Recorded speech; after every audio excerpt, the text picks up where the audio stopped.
நம்ம சாப்பிட்டுட்டு இருக்கக்கூடிய உணவுல யாராவது கல்லையோ இல்ல மண்ணையோ வாரி போட்டா நம்மளுக்கு எந்த அளவுக்கு கோபம் வரும்.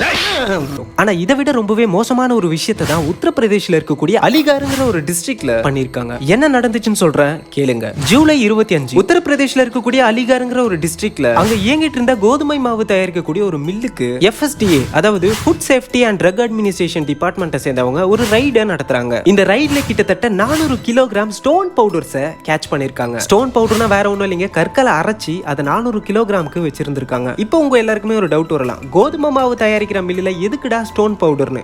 S, you are right. அதாவது இந்த மில்லுல என்ன பண்ணிருக்காங்கன்னு பாத்தீங்கன்னா, கோதுமை மாவோட எடையை கூட்டுறதுக்காக இந்த ஸ்டோன் பவுடர்ஸை கோதுமை மாவு கூடவே மிக்ஸ் பண்ணி விட்டுருக்காங்க. எத்தனை குழந்தைங்க சாப்பிட்டுருக்கோம், எத்தனை வயசானவங்க சாப்பிட்டுருப்பாங்க, யாரை பத்தியும் கவலை இல்ல.